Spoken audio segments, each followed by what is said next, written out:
என்ன மேமா, ஏன் இப்படி எல்லாரும் மூஞ்ச உம்மன வச்சுட்டு உட்கார்ந்துட்டு இருக்காங்க? நீங்க இங்க தனியா உட்கார்ந்துட்டு இருக்கீங்க? நான் வாங்கிட்டு வந்த வரேன் அப்படி. என்ன செய்யறது?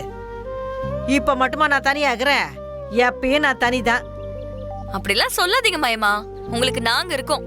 நீ இருப்ப கண்ணு, நீ எப்பயுமே தான் என் கூட இருக்கற. ஆனா இதுங்க ஒன்னதுக்கு உதவாதுங்க.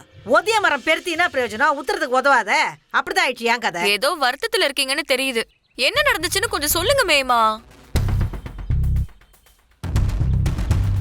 டேய், நீங்க எதுக்கு நாங்க உட்கார்ந்துட்டு இருக்கீங்க? எழுந்திருச்சிங்க வாங்கடா. ஐயய்ய, வாணா வாணா, யாரும் இங்க வர வேணாம். நீயே போய் அவனுங்களாண்ட பேசு போ. மேமா, என்ன மேமா அவசரமா வான்னு போன் பண்ணீங்க, வந்துட்டேன். இப்ப நீங்க ஒரு பக்கம் அவங்க ஒரு பக்கம் இருக்கிறத பார்த்தா ஏதோ பிரச்சனைன்னு புரியுது.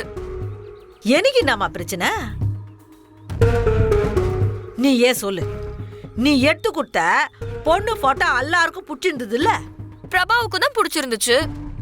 உன்னாடிய சொல்லிக்கினால அத்தை வச்சு தானே அந்த பொண்ணு வீட்லயும் பேசி நாளை காத்தால பொண்ணு பார்க்க போலான்னு முடிவு பண்ணிக்கணும்.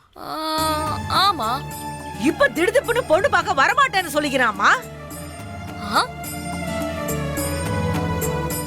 கூடாகிறானுங்க பாரு. இவனுங்களும் அவன் சொல்றதுக்கு தலையாட்டிக்கின்னு உக்காண்டிக்கிறானுங்க. போ, இன்னான்னு போய் கேளு போ. மறுபடியும் இவனுங்களாண்ட மல்லு கட்டுறதுக்கு என் உடம்புல தெம்பு இல்ல. நீயே போய் பேசு. கல்லூலி மங்கனுங்க எதுக்கு வர மாட்டேங்கிறான்? அது என்னவோ யாரு கண்டா? எதனா வாயை திறந்து சொல்லினா தானே தெரியும்.